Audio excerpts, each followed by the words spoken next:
우리 PPT 띄워주시기 바랍니다. 일제시대 참 어려운 시대를 바르게 그리고 올곧게 살아가신 손정도 목사님이십니다. 목사님이면서 독립운동가이셨죠.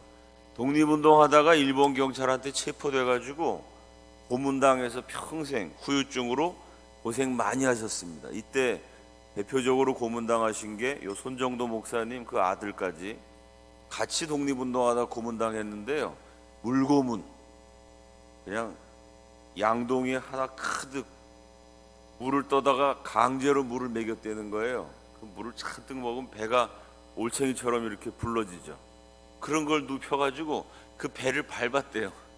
물이 도로 나오도록. 그 억지로 배를 밟아갖고 물을 빼낸 다음에 또 양동이를 들이붓고 또 배를 밟고, 참 우리나라가 독립을 되찾기까지 이렇게 고생하셨던 참 훌륭한 애국자 그리스도인들이 있으셨습니다.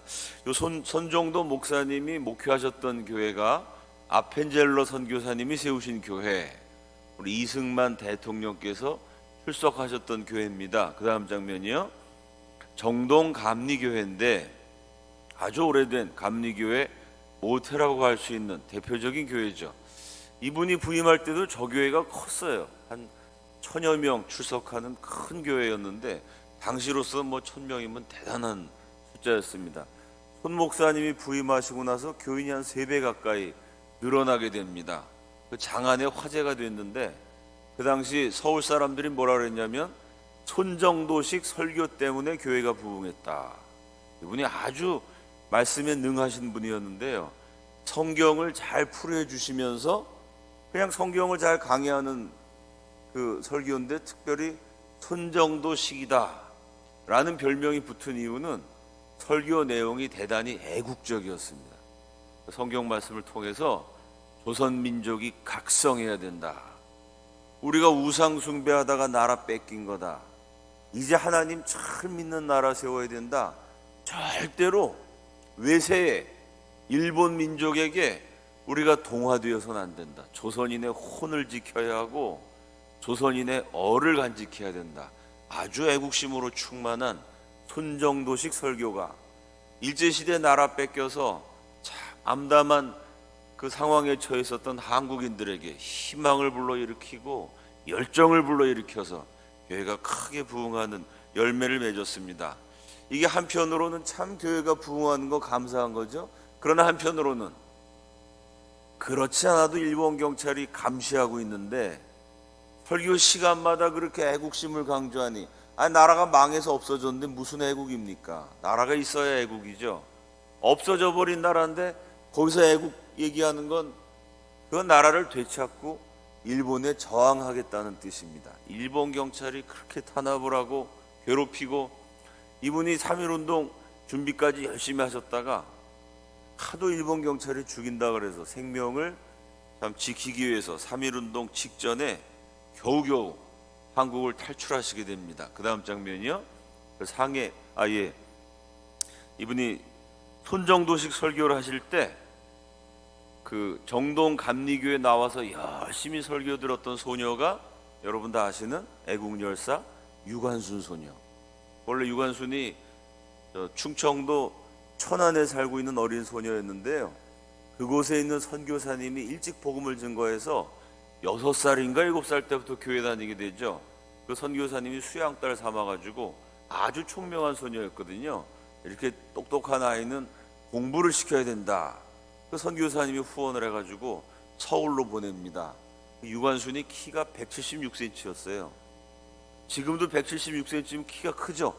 그 당시에 여자가 176cm면요 농구 선수입니다. 이거 농구 선수에도 대표팀 해도 될 만큼 이 큰 처녀가 서울에 올라와서 출석한 교회가 정동감리교회, 손정도 목사님의 애국 설교에 아주 깊은 감화를 받게 돼요.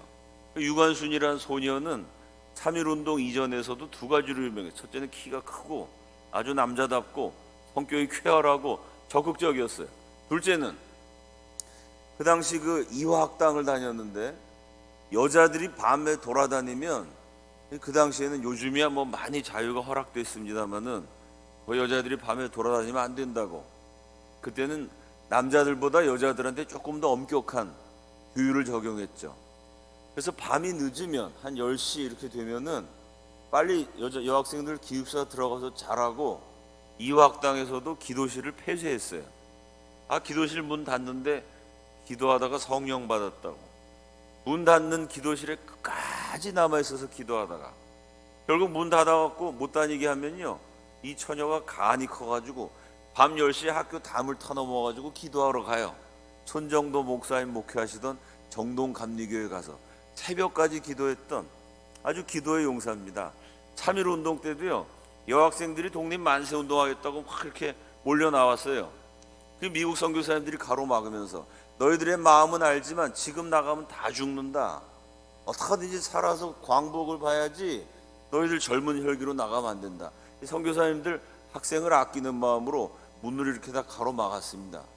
유관순이 키가 크니까요, 갑자기 문은 선교사님이 다 막고 있으니까 그 당시 조선 여학생들이 지금도 지금지 여자들이 어떨 땐 남자보다 더 드세진 것 같기도 하고요. 이때만 해도 남녀가 유별할 때라 선생님들이 막으니까 얌전한 여학생들이 꼼짝 못하고 발만 동동 고르는데 유관순은 배짱이 있어가지고요, 문을 딱 막으니까 갑자기 유관순 처녀가 가서 담벼락 밑에서 딱 섰어요. 그러더니 허리를 키가 큰 처녀가 허리를 숙이니까 밟으면 올라갈 수 있어요. 유관순이 허리를 딱 숙이니까 이화학당 학생들이 유관순의 허리를 밟고 담을 타 넘어가지고, 그 당시 관연한 처녀가, 이거 치마 입은 처녀가 담 타 넘는 게 이게 조선에서 공방 예의지국에서 보기 어려운 광경이었는데 그 담 타 넘어 결국 독립운동 하게 됩니다. 3.1운동 참여하게 된 것도요, 독립 만세 운동을 해야겠다는 생각이 드는데 이거 나갔다간 죽게 되거든요. 실제로 감옥에서 순국하게 되죠. 목숨을 걸어야 되니 16살 어린 처녀가 겁이 덜컥 납니다.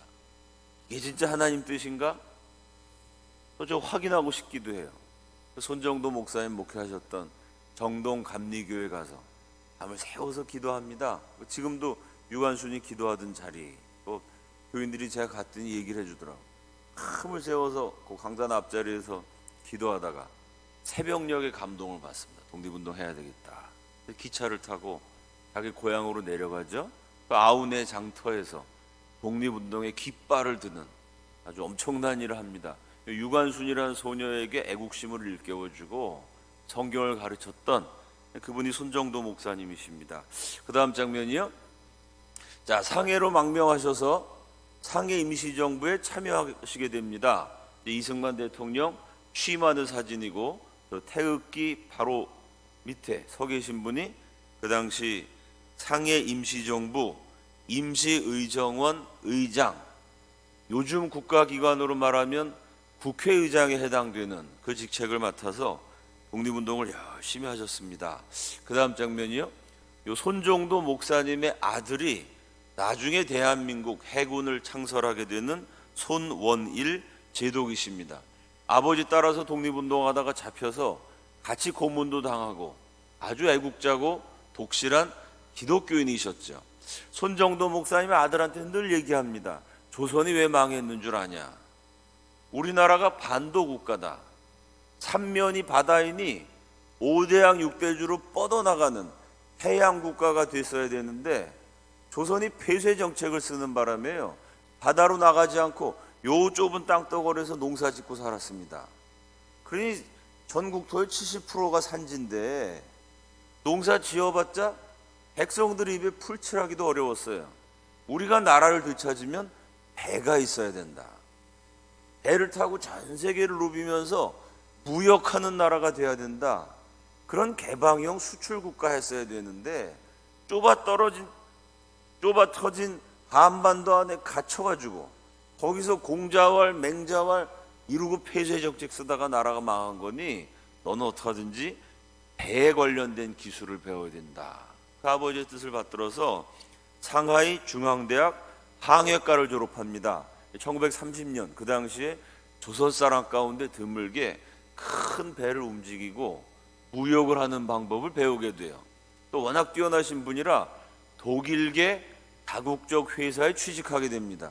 여러분, 요즘도 한국 사람이 독일 회사 들어갔다, 세계적인 다국적 기업이다, 뭐 지금 물론 한국에도 좋은 기업이 있으니까 옛날만큼 부러워하지 않습니다만은 요즘도 그게 대단한 거죠. 1930년에 한국 사람이 세계적인 다국적 기업의 무역회사, 상선회사에서 아주 중요한 역할을 한 드문 사례였습니다. 전 세계를 돌아다니면서 바다가 어떻게 돌아가는지, 무역이 어떻게 되는지, 배를 어떻게 운영해야 되는지 국제 감각을 익히게 돼요. 1945년에 드디어 광복을 맞이합니다. 아버지가 독립운동하셨기 때문에 이 손정도 목사님, 손원일 제독이 이승만 박사하고 아주 가까웠습니다. 같은 신앙인이고 서로 늘 기도해주는 친밀한 관계였죠. 자기 아버지가 존경했던, 또 아버지의 동지이기도 했던 이승만 박사에게 해방을 딱 맞자마자요, 손원일 제독이 그 좋은 회사에서 사표 내고 가난하고 헐벗고 굶주린, 앞으로 생존 여부가 불투명한 조국으로 돌아옵니다. 그 이승만 박사를 찾아가요. 박사님, 우리 조선이 왜 망했습니까? 퇴국 정책, 폐쇄 정책 쓰다 망했는데 이제 이 나라가 제대로 되려면 대한민국은 세계로 뻗어나가야 됩니다. 그러려면 배를 타고 나가야 되는데 먼저 해군을 만들어야 됩니다. 해군을 만들 수 있도록 박사님 도와주십시오. 이승만 박사 그 얘기 듣고 손을 칵 잡으면서, 이보게, 해군 만들고 싶은 마음이야 나도 자네 못지않고 그건 당연한 말인데, 그 당시 해방을 맞이했을 때요, 일제시대 때는 일본 경찰이 치안을 유지했거든요. 뭐 살인사건 나고 강도사건 나면 일본 경찰이 해결했습니다. 조선 경찰이 한 게 아니에요. 근데 일본 사람 다 물러가니까 해방 당시에는 치안 유지가 안 돼갖고요, 동네마다 깡패들이 두목이었습니다.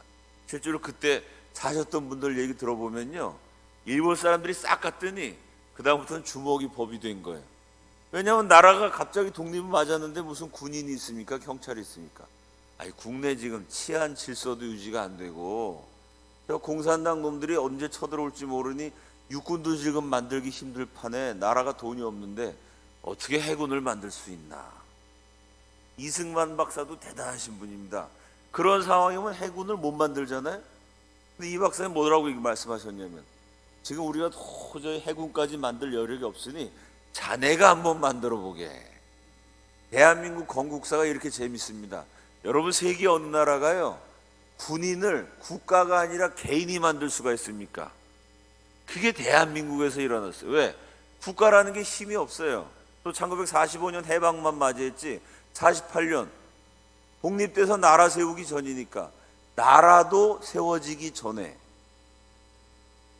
개인이 군대를 만들라는 사명을 이승만 박사가 손원일 제독한테 부여했어요. 참 그렇게 명령을 내리신 이 박사도 대단하고, 그 말씀을 듣고 이 손원일 제독이요, 그럼 제가 만들어 보겠습니다. 보통 사람이면 그 엄두가 나는 일이에요. 아이고 박사님, 개인이 어떻게, 아니 군대라는 건 국가가 만드는 거지 그 사람이 개인적으로 어떻게 만듭니까? 그게 아니고요, 해보겠습니다. 그리고 기도하고 진짜 해군을 만들었습니다. 그 다음 장면이요. 그래서 재밌는 게요, 서울 시내 돌아다니면서 방을 붙이셨어요. 그 방에 뭐라고 썼냐면, 우리의 바다는 우리가 지키자. 조국의 바다를 지켜갈 충무공의 후예를 모집함. 야, 이 표가 근사하지 않습니까? 이제 우리가 해방 맞이했으니 우리 바다 우리 손으로 지켜야 된다. 임진왜란 때 이순신 충무공께서 이 나라 지켰습니다. 충무공의 후예를 모집한다. 이러고 서울 시내 곳곳에 방을 붙여갖고요, 70명의 젊은이가 저걸 보고 모여들어요. 그 청년들 모아가지고 1945년 11월 11일 그때 이름으로 해방병단, 나라를 지키는 군인들이란 뜻이죠. 오늘날의 해군을 11월 11일 날 창설했어요. 이게 개인이 만든 겁니다. 그 다음에 이틀이 지난 다음에 그 미 군정 치하에서 어떻게 미군이랑 한국 사람들이 협력을 해가지고요, 미군의 도움을 받아서 지금 현재의 국방부라는 게 만들어져요. 그러니까 정부 기관인 국방부보다 해군이 이틀 먼저 만들어졌습니다. 이것도 참 세계에 보기 드문 희한한 사례예요. 자, 70명 젊은이가 모였는데 훈련을 하다가 한 일주일 지났더니요 40명이 도망을 가고 30명 남았어요. 왜 도망갔을까요? 조국의 바다를 우리가 지키자, 충무공의 후예를 모집한다. 그래서 가슴이 뜨거워서 왔는데, 문제는 뭐냐면요, 아무리 가슴이 뜨거워도 먹을 게 있어야 유지가 됩니다. 해군이라고 만들었지만 나라에 돈이 있어요? 그렇다고 손원일 제독이 재벌도 아니고 70명을 먹이려니까 이게 돈이 없어가지고요 밥을 못 해줬습니다. 밥을 지을 쌀이 없어가지고요 강냉이 죽, 저희 세대만 해도 뭐 강냉이 죽이 어떻게 생겼는지 본 적이 없는데, 여기 아마 연륜이 지긋하신 분들은 어렸을 때 강냉이 죽 뭐 이런 거 드셔보신 기억 있을 겁니다. 밥 없을 때 죽 드신 어르신들 있으시리라고 생각됩니다.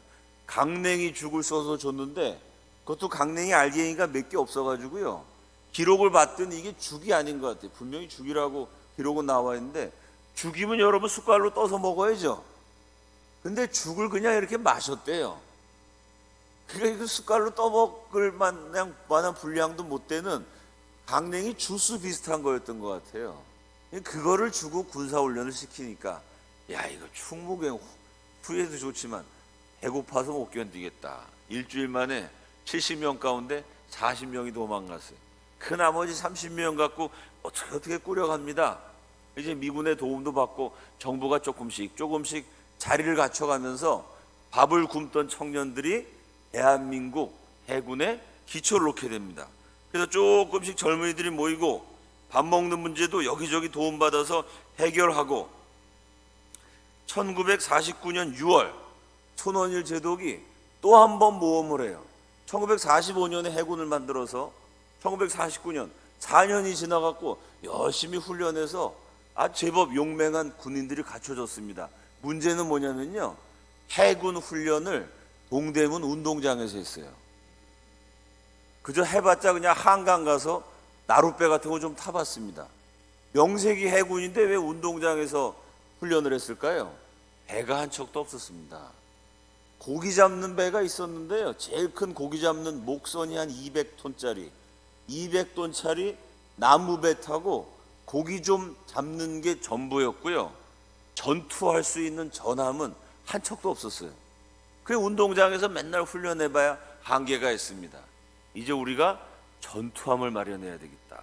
가난한 나라에서 배 한 척 만들 수도 없고 정식으로 제값으로 제대로 된 배를 산다는 건 불가능한 일이에요. 그래도 도전해보자. 1949년 6월에 함정건조기금 거출위원회를 구성합니다. 이때 그래도 나라가 제법 조금 기틀이 잡혀갔고요. 처음에 강냉이죽 주둔 해군이 4년 지나니까 장교들 월급도 주게 됐습니다. 이 당시 해군 소위 한 달 월급이 15,000원. 그 15,000원이 그 당시 쌀 가격하고 비교해 봤더니요, 쌀을 8kg 정도 살 수 있는 가격입니다. 그때는 인구가 많았잖아요. 애들을 보통 뭐 3명, 4명, 8명, 9명, 한 가족 평균 인원이 6명, 7명 이랬던 무렵입니다. 요 15,000원으로 쌀 8kg를 사면은 한 6인 가족, 7인 가족 기준하면요, 한 달 생활비 택도 없고요, 한 달 음식비도 안 되고요, 반찬은 빼고 쌀만 먹으면, 밥만 먹으면 한 6식구, 7식구 한 달 쌀값에 조금 못 미치는 금액. 그 나라라고 세워가지고 강냉이죽 먹다가 이제는 밥 먹고 월급까지 받게 됐으니까 많이 좋아진 건데, 그 월급이라는 게 그 한 가족 한 달 쌀값도 안 되는 그 월급에서 11조를 뗐어요. 성경적이죠. 모든 해군 장교가 월급 받으면 10%를 떼가지고 배를 사야 된다. 병사들은 어차피 모여봤자 훈련할 게 없어요. 그때 해군 기록을 보면요, 하루 종일 서울 시내를 돌아다녔다는 거예요. 10시간, 12시간 돌아다녀갖고 뭐 했을까요? 고철 줍고, 버리는 병 줍고, 종이 줍고, 요즘 말로 하면 폐지 수집하고 분리수거하는 일. 그 열심히 해군들이 고철 주워다가 넝마주의 비슷한 그 뭐 거지들이 이렇게 물건 챙기는 거 비슷한 그렇게 돌아다니면서 쓰레기들 다 모아서 그걸 팔아가지고, 장교들은 10%씩 뛰고 병사들은 고철 폐지 빈병 주스러 다니고, 그러니 그 남편이 고생하는 모습을 본 아내들이 눈시울이 뜨거워지죠.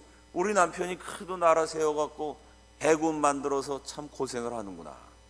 그 손원일 제독의 부인이신 홍은혜 여사가 제일 먼저 나서셔갖고요, 그분이 미술대학 졸업하셨습니다. 재주가 있으시니까 뭘 하셨냐면은 이 스카프 같은 걸 만드셨어요. 손수건에다가 예쁘게 수 같은 걸 놔줘요. 그 예쁘니까 사람들이 팔잖아요.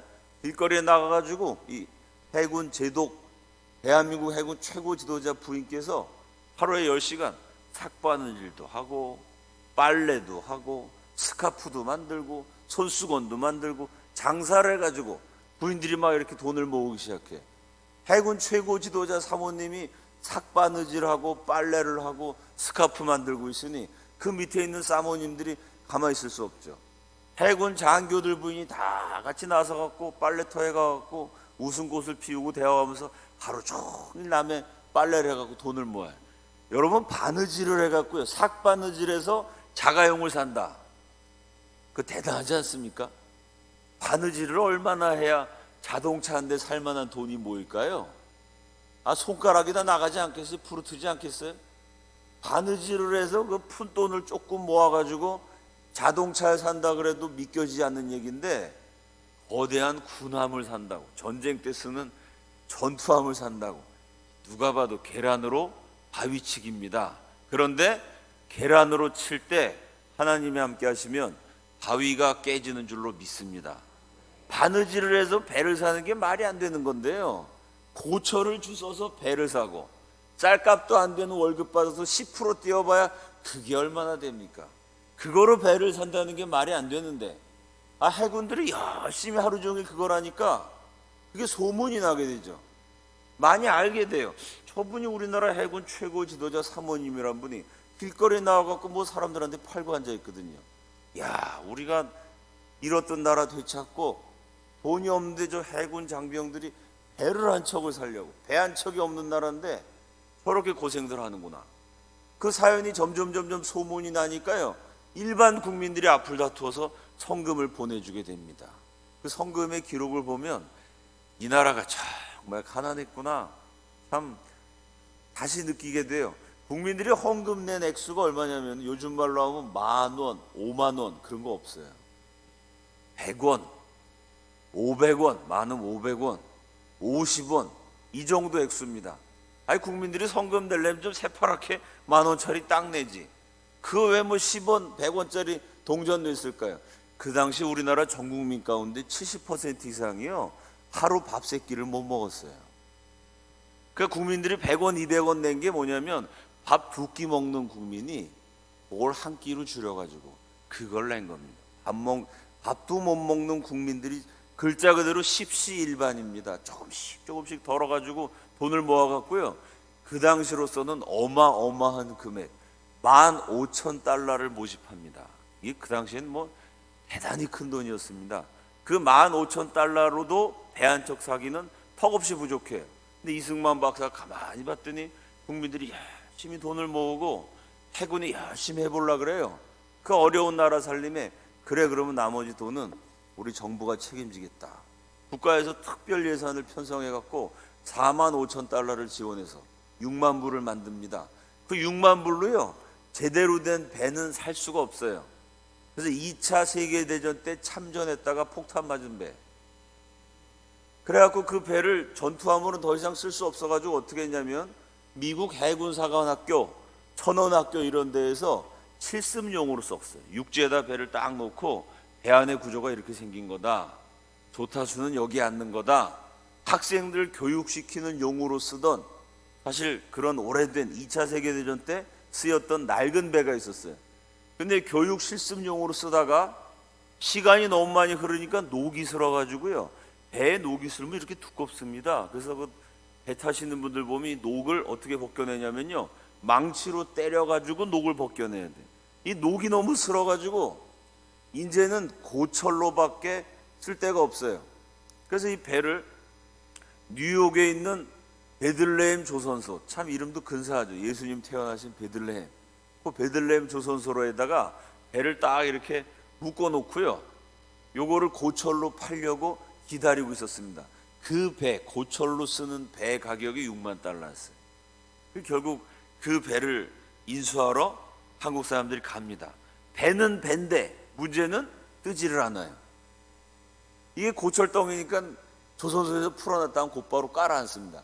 요거를 뜨게 만드느라고요, 대한민국 해군의 당시에 아주 최고의 기술자, 뛰어난 인재들 15명이 특별 파견이 돼갖고요, 2개월 동안 그 배를 두들겨 갖고 고쳐서 결국 뜨게 만드는 작업을 합니다. 15명의 젊은 병사들이 갔어요. 뉴욕은 뭐 지금도 물가가 비싼 곳입니다. 거기 2개월을 머무르면서 작업해야 되는데요, 숙소를 구할 돈이 있었을까요? 비싼 뉴욕 식당에서 음식 사 먹을 수 있었겠어요? 그건 뭐 엄두도 못 내는 일입니다. 2개월을 작업했는데 숙소가 어디였느냐? 그 고철덩어리 배 안이에요.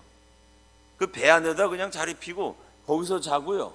밥은 어떻게 먹느냐? 이 젊은 총각 남자들이요, 뉴욕 식료품 가게 가갖고 한국의 배추 비슷하게 생긴 거, 한국의 고춧가루 비슷하게 생긴 거, 이런 거 한국 음식 재료랑 비슷하게 생긴 거 뉴욕에서 구해다가 남자들이 김치 담그고 남자들이 밥을 만들어 갖고 거기서 무슨 뭐 야생 수렵 채집 생활하는 것처럼 그 배에서 먹고 배에서 자고 남자들이 밥도 만들고 해가지고, 나라에 돈이 없으니까 그렇게 해서 배에서 먹고 배에서 자면서 밤낮 없이 두들겨 가지고요, 2개월이 지났더니 기적적으로 고철덩어리였던 배가 물에 뜨게 됐습니다. 그 다음 장면이요, 이 6.25 전쟁 때 대한민국에 딱 한 척 있었던 배, 고철덩어리를 물에 뜨게 만든 다음에 배 이름을 뭐라고 붙였죠? 백두산함. 야, 우리 조상들이 이렇게 멋있는 비전이 있었습니다. 고철을 두들겨서 겨우 뜨게 만들었는데 배 이름이, 이 배를 가지고 백두산까지 가서 남북 통일하겠다는 염원을 담아서 백두산함이라고 이름을 딱 붙였어요. 1949년 12월 26일, 성탄절은 공휴일이니까 성탄절 딱 지내고 그 다음날 장면 뉴욕대사 30여 명의 교표들, 또 고생했던 15명 장교들, 손원일 해군 참모총장, 우리 해군 관계자들이 다 모인 가운데 이 배는 오늘부터 백두산함이다 명명식을 하는데, 참 이 중요한 행사를 내면 국민 의례를 해야 되지 않습니까? 애국가를 부르는데 거기 한 40여 명 관계자가 모였는데 아무도 노래를 못 불러요. 드디어 우리가 나라를 만들고 배를 갖게 됐구나. 이 배에다가 태극기를 탁 붙여놨으니 태극기를 보는데 눈물이 나갖고 애국가를 부르는데 아무도 노래를 못 부르고 눈물만 흘립니다. 그 당시 뉴욕, 뉴저지 지역에 있었던 지역 신문에 이런 기사가 남아있어요. 최초의 한국 해군함 절시 시티에서 정식 출항, 제목이 이렇게 되어 있고, 450톤 173피트 길이의 선박은 대한민국 국기를 개항한 최초의 전투함이다. 미국 신문에 이렇게 실려서 대한민국 국기를 탁 달고 1949년 12월 26일 드디어 백두산함이 뉴욕에서 탄생을 했습니다. 이때는 배는 떴지만 뭐 전투를 위한 장비 같은 건 없었어요. 저 배가 뉴욕을 출발해가지고 항해를 합니다. 결국은 제일 처음 들렸던 기착지가 하와이예요. 우리 대한민국 군함이, 최초의 전투함이 하와이에 들어온다 소문이 나니까 교민사회가 난리가 납니다. 하와이가 독립운동의 중요한 거점이었거든요. 우리나라 배 보러 간다고 교민들이 손에 다 태극기를 들고 와요. 하와이는요, 미국 태평양 함대 본부가 있었던 곳입니다. 세계 최강 미국 해군배가 왔다 갔다 해가지고요, 하와이 교민들은 미국 배를 많이 봤어요. 제일 큰 배가 9만 톤짜리 항공모함, 9만 톤이니까 어마어마합니다. 그 안에 비행기 싣고 다니는 세계에서 제일 큰 배, 9만 톤짜리 항공모함이 왔다 갔다 하는 거를 맨날 구경했던 우리 교포들입니다. 여러분, 9만 톤짜리 배를 보던 교포들이요, 야, 우리나라 전투함이 얼마나 한 걸까? 기대라고 하는데 쬐끄만 게 이게 종이배예요. 9만 톤에 비하면 200분의 1입니다.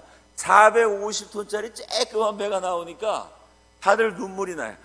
야, 이게 나라를 세우긴 세웠지만 미국은 9만 톤짜리 사람 5천 명 싣고 비행기 실는 배 갖고 있는데 우리나라는 200분의 1짜리 쬐끄만 배가 오니까 야, 우리나라가 아직도 가난하고 힘이 없구나.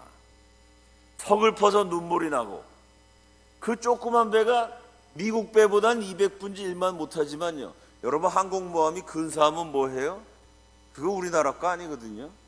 요건 450톤짜리 쬐끄만 통통배만한 배지만 아니 그 미국 사람들이 고기 잡는 배도 그거보다 큰 게 많았어요. 이거 고기잡이 배만도 못한 군함이지만 그래도 그 군함에는요 태극기가 다 걸려 있어요. 그래도 우리나라 배구나. 배가 너무 작아서 눈물이 나고 태극기 달고 있는 거 보니까 그래도 감동이 되고 자랑스러워서 눈물이 나고 교민들이 아주 눈물바다가 돼요. 하와이에 들려서 거기서 3인치짜리 포를 답니다. 괌에서 포탄 100발을 구입해요. 그러니까 이제 배에 포도 달리고 포탄도 달리고 어엿한 전투를 치를 수 있는 준비를 하고 한반도로 들어옵니다. 어디로 갔을까요? 지금 창원이 된 그 당시에는 진해항, 여기가 아주 뭐 러일 전쟁 그 이전부터 뭐 어느 나라나 탐을 냈던 천혜의 요새입니다. 진해항으로 들어온 게 1950년 4월 10일. 이 날짜가 왜 중요할까요? 6.25 전쟁 2달 전에 대한민국이 그래도 배가 딱 한 척 있었어요. 4월 10일 날 진해에 들어오고 2달 지난 다음에 6.25 전쟁이 터집니다. 그래도 이 배 한 척이라도 있어서 우리가 싸울 수가 있었고요. 엄청난 전과를 올리게 됩니다. 6.25 전쟁이 터졌다는 소식을 딱 듣자마자 손원일 제독이 제일 먼저 이제 싸우기 위해서 나가면요 집에 돌아올 수 있을지 없을지 모르죠. 아내와 어린 아이들, 조그만 눈알이 똘망똘망한 애기들 앉혀놓고 가장이 싸우러 나가기 전에 마지막으로 가정 예배를 드립니다.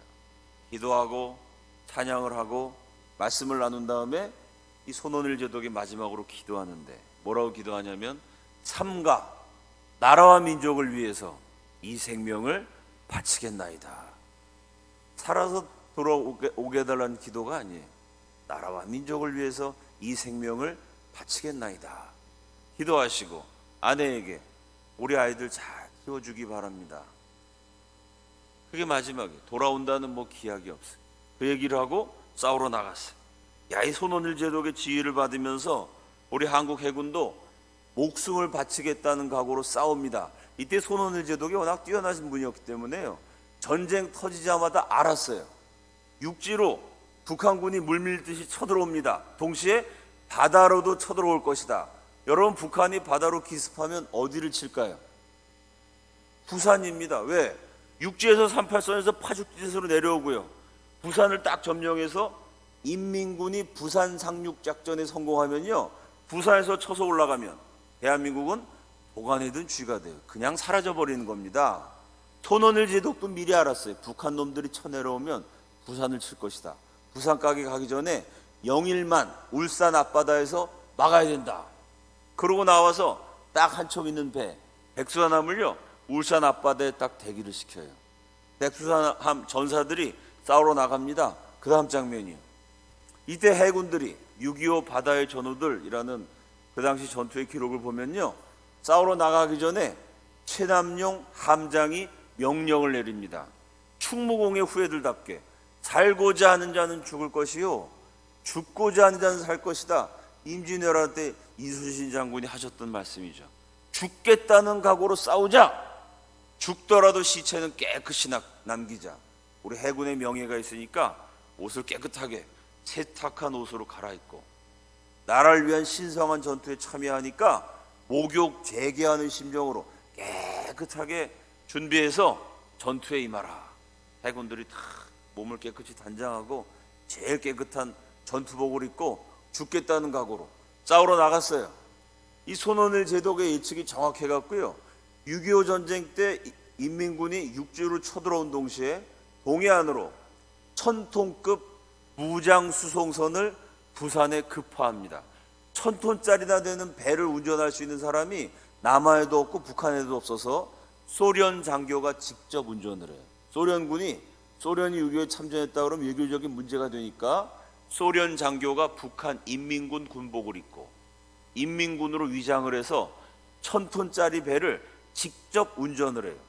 북한의 최정예 특전사 요원 600명이 완전 무장하고 탑니다. 그러니까 산전수전 다 겪은 북한군 가운데서도 최고 특전사 600명이면 일당 100이에요.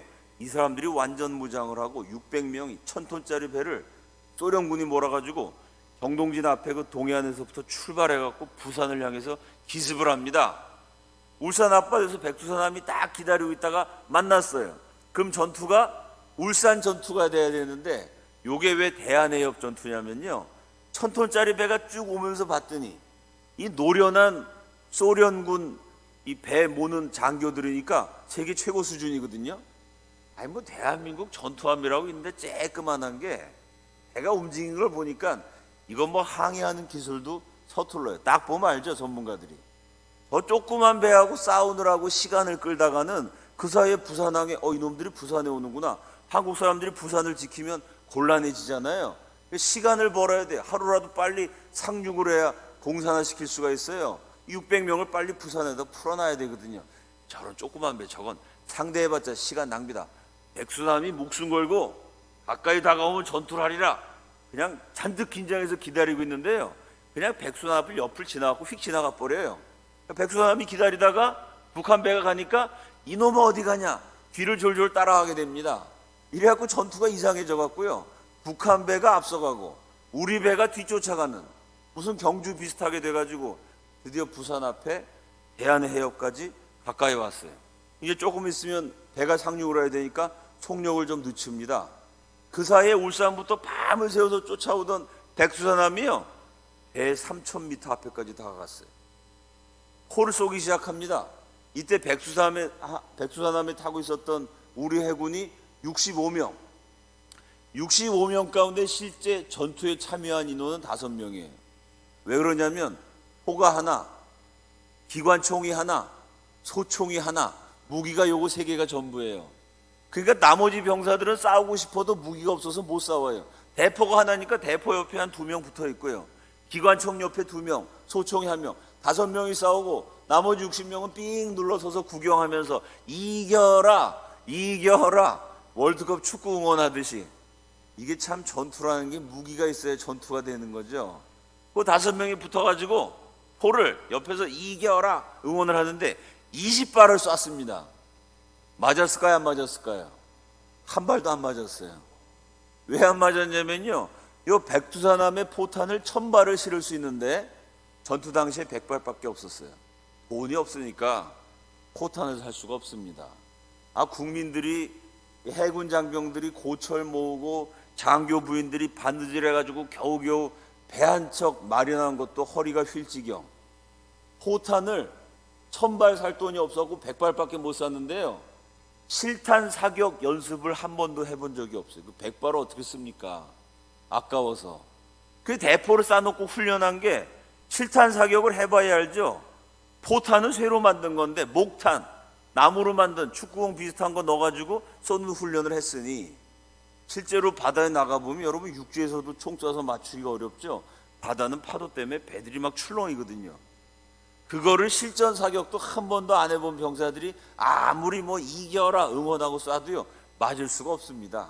3000m 밖에 쐈더니요 퐁당퐁당 돌을 던져라. 이게 돌멩이처럼 바다에다 빠지지 안 맞아요. 그 소련배에서 볼 때는 뭐 저기서 꽝꽝 소리 나는데 아군한테 아무 피해가 없어요. 저 바보 같은 놈들 싸울 줄도 모르는구나. 무시하고 빨리 부산항에 600명의 전사들을 풀어놔야 된다. 소련배는 전투도 안 하고요 그냥 앞으로 가요. 최남용 함장이 결단을 내립니다. 여기서 막지 않으면 대한민국 무너진다. 죽을 각오로 가자. 전속력으로 달려가고요 1000톤짜리 배 3000m 사정거리에서 쐈더니 안 맞으니까요 500m 앞까지 전속력으로 붙여요. 이거는 자살행위입니다. 만약에 소련배가 그걸 보고 포를 쏘면 그냥 한 방에 침몰할 수 있는. 멀리서 아무리 쏴도 안 맞으니까 바로 앞에까지 배를 딱 붙여요. 그 소련 배가 저놈들이 언제 이렇게 가까이 다가왔어? 당황해갖고 전투 태세를 갖추려는 순간 백두산함이 포를 드디어 쐈는데 이 소련 배 정가운데 한복판을 딱 뚫습니다. 가운데가 깨지니까 배가 앞뒤 무게를 견디지 못하죠. 가운데를 관통당하니까 그 순간 배가 반으로 쪼개져요. 쪼개져서 배가 침몰하는 찰나에 소련 배가 뒤늦게 포를 쏩니다. 이 포가 정통으로 맞았으면 백두산함이 침몰했을 텐데 아슬아슬하게 빗나가요.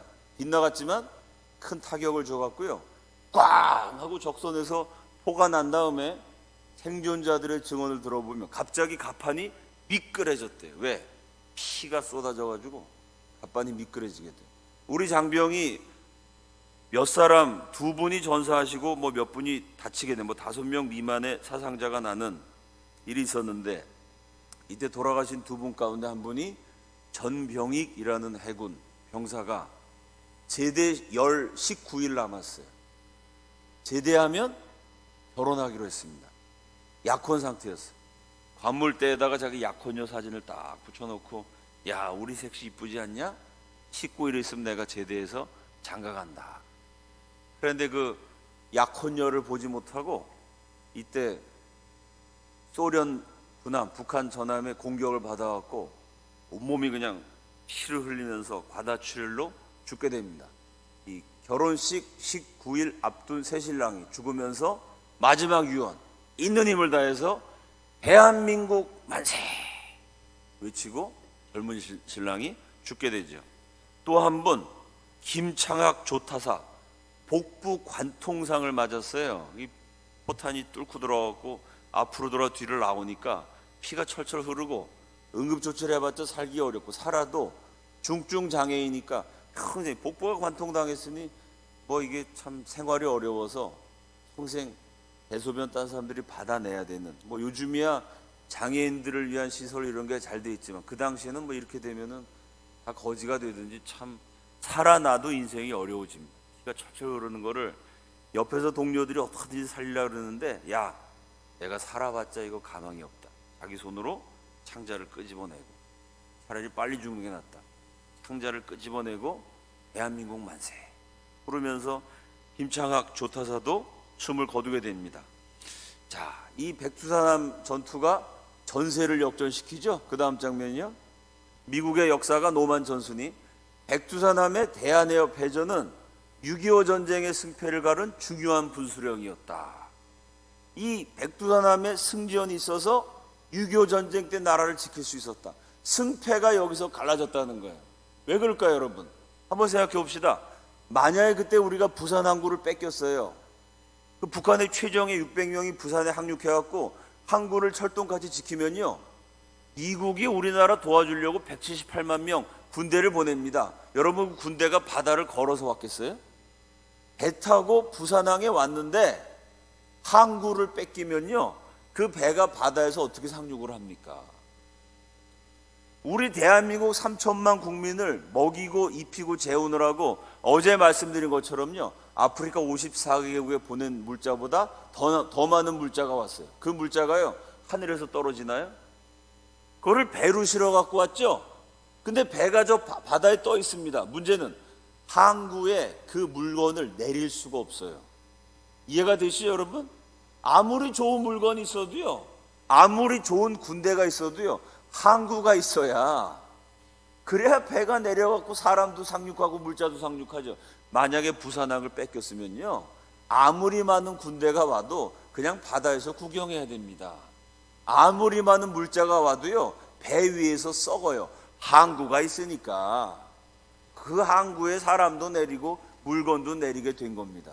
부산항을 뺏겼으면, 그러면 미군이 도와줄 수도 없고, 우리 국민 먹일 수 있는 식량 그거 국민들한테 전달도 못하고, 백두산함이 부산항을 지켜냈기 때문에 그 부산으로 미군이 들어오고 UN 16개국이 들어오고 구호물자가 들어와서 대한민국 지킬 수가 있어요. 그러니 미국 역사학자 얘기한 것처럼 전쟁의 승패를 가른 중요한 분수령이었다. 이 말이 되는 얘기죠.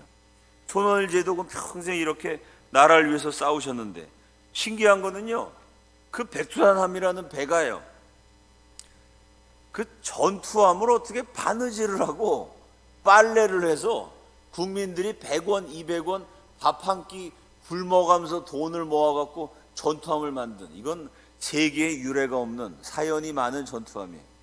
그게 원래 배에도 뜨지 않는 고철덩어리였는데 450톤짜리 배가 2배 이상 큰 1000톤짜리, 그것도 소련 장교가 모는 배하고 전투해서 이겼습니다. 이게 기적이죠.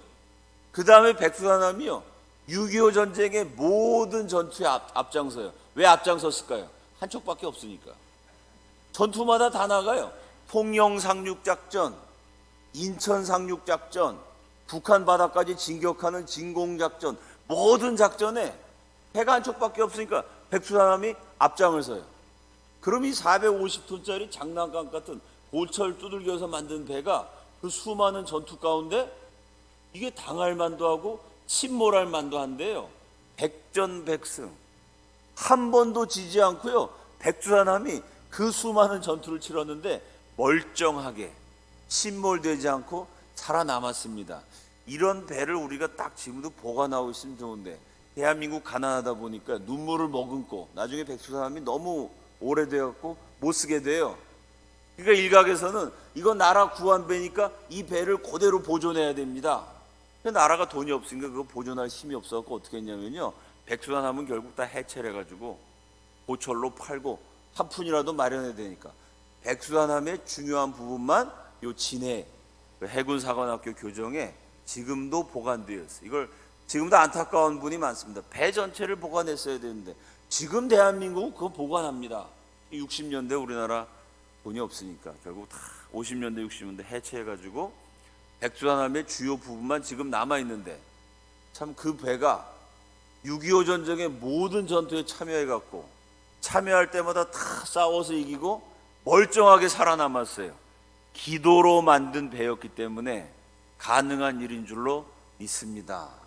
손원일 제독이 세상을 떠나시고 난 다음에도 홍은혜 여사는 100살까지 장수하셨습니다. 그 다음 장면이요, 이 홍은혜 여사가 해군과 관련된 군가도 많이 작곡하시고 100살 돌아가시기 직전에 97세 때, 99세 때, 100살 때 제가 여러 번 뵀는데요, 97세인가 8세 때까지, 그때까지도 정정하셨어요. 그때까지 해군의 행사가 있으면요, 97세 된 할머니가 직접 떡을 만드셔갖고 해군 행사에 와서 젊은 사람들한테 떡을 나눠주면서, 직접 만드신 떡을 나눠주면서 손을 붙들고, 우리 해군은 하나님의 은혜로 만들어졌습니다. 절대 해군 장별도 잊지 마시고 다시는 나라 뺏기지 않도록 우리 바다 우리 손으로 지켜야 됩니다.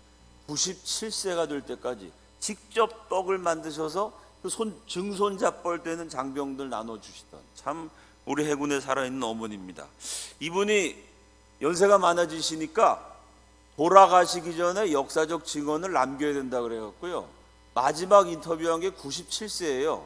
그때 조선일보에 아주 크게 대문짝만하게 기사가 실렸습니다. 97세 된 홍은혜 여사를 인터뷰했는데요, 기자가 뭘 물어보면, 아 그때 해군 만들 때 이러이러한 일을 어떻게 처리했습니까?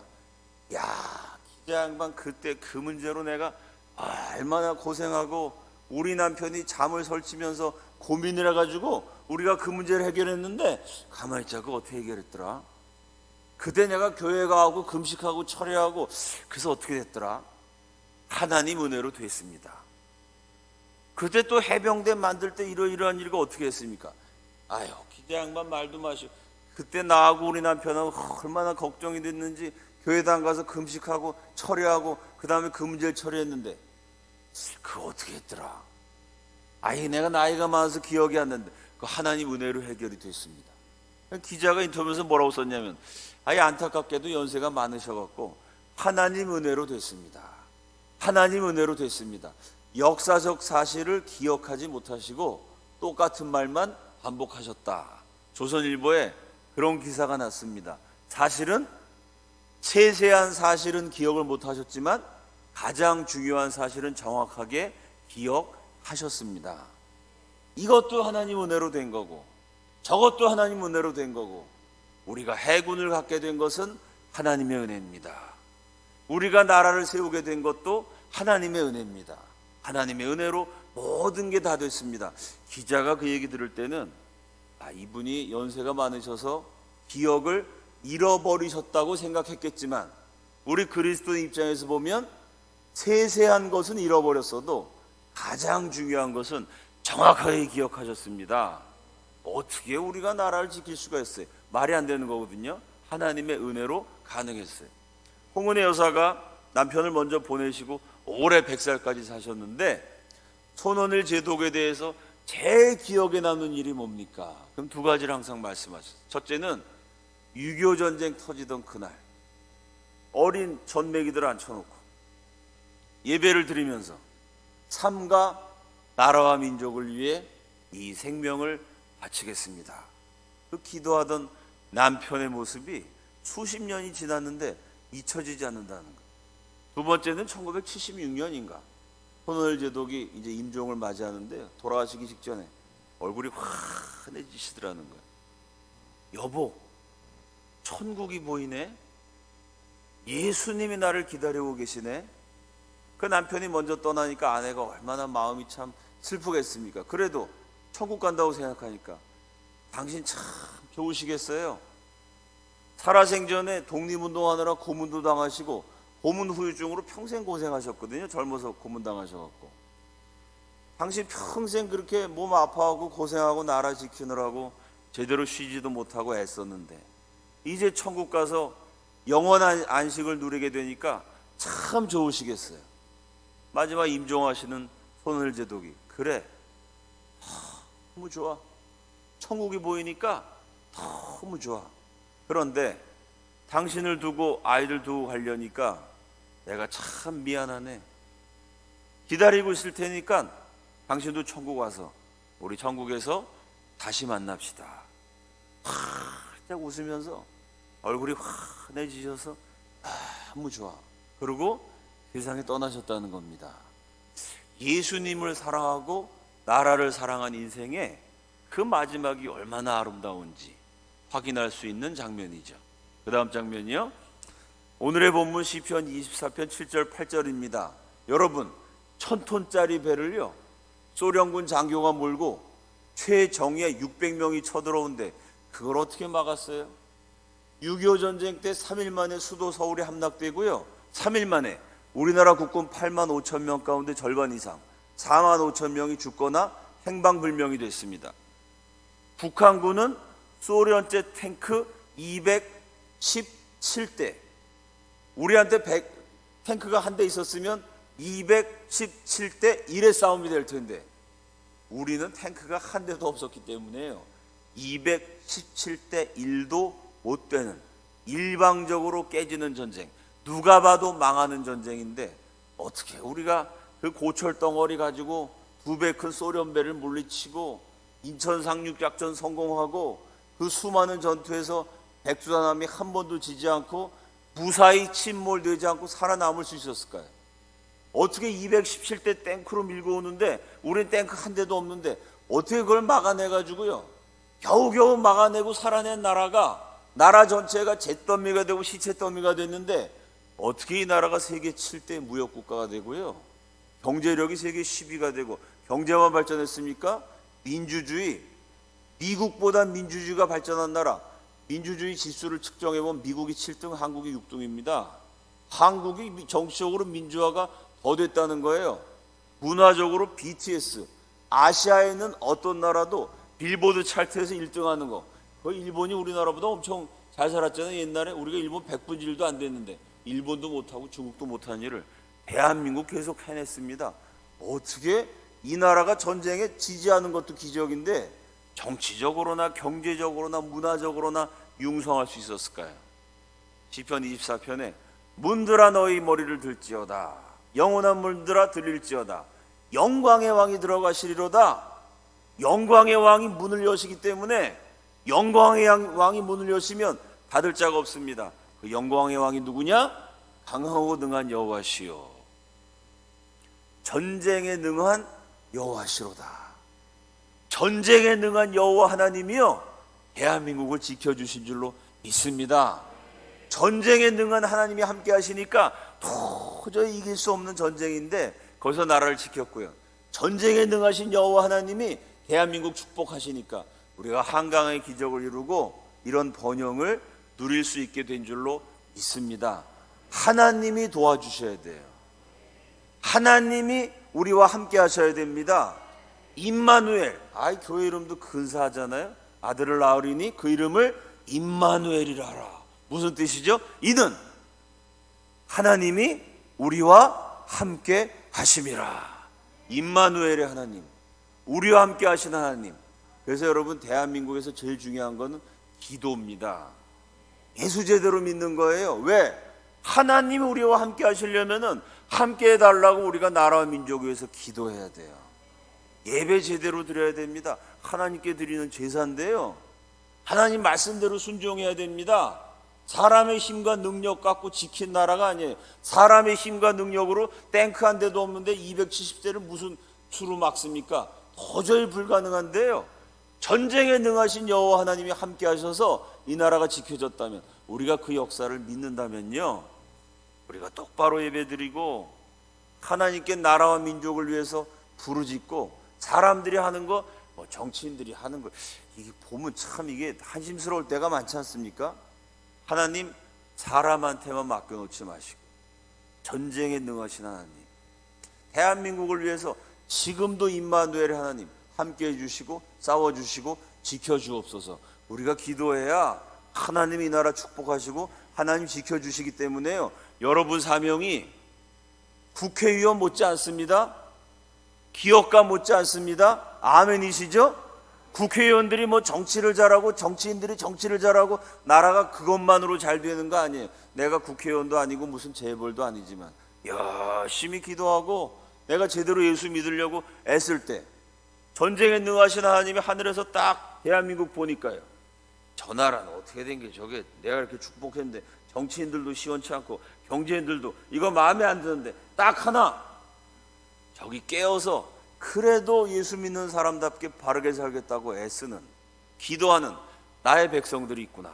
하나님이 대한민국 정치인들 볼 거 없는데요, 경제인들 이거 마음에 안 드는데 기도하는 주의 백성들이 있어서 그 주의 백성들의 기도를 들으시고 하나님을 축복하시면, 여러분이요, 그냥 경제적으로는 서민일지 몰라도요, 영적으로는 이 나라 지도자가 되시는 겁니다. 기도하는 백성을 보고 하나님이 도와주시면, 그 기도하는 백성 때문에 나라가 잘 되면요, 여러분이 애국자가 되는 것이고요, 여러분이 정말 이 나라를 위한 제사장이 되는 겁니다. 우리가 그 믿음을 가지고 전쟁에 능하신 하나님이 이 나라 지켜주시도록, 이 땅의 모든 백성들 축복하시도록, 예수 믿는 국민들 한 사람도 빼놓지 않고 다 예수 믿고 구원받을 수 있도록 나라와 민족을 위해 기도하는 대한민국의 영적인 리더들, 영적인 제사장들, 실질적인 이 나라의 진정한 지도자들이 되시기를 우리 주님의 이름으로 축원합니다. 같이 기도하겠습니다. 우리 지도자의 마음을 가지고 하나님 아버지, 이 나라를 지켜주시고 이 나라를 축복해 주시고 예수 잘 믿는 나라가 되도록 이끌어 주옵소서. 제가 돈이 많은 사람 아니고 지위가 높은 사람 아니지만 그래도 제가 예수 믿고 바르게 살고 나라와 민족을 위해서 기도하기 위해서 노력하고 애쓰겠습니다. 나의 기도를 들으사 이 나라 이 민족을 축복하여 주시옵소서. 오른손 번쩍 드시고 주여 한번 외치신 다음에 다 함께 통성으로 기도합니다. 주여! 살아계신 하나님 아버지, 감사합니다. 이 새벽에 주의 전에 나와서 나라와 민족을 위해 기도할 수 있도록 인도해 주신 것 감사합니다. 이 자리에 모이신 한 분 한 분이 대한민국을 지키는 병거와 마병인 줄로 믿습니다. 나라와 민족을 위해 기도하는 깨어있는 그리스도인이 이 나라의 영적인 지도자들인 줄로 믿습니다. 주의 백성들이 기도할 때 하늘에 계신 하나님 친히 들으시고 응답하여 주시옵소서.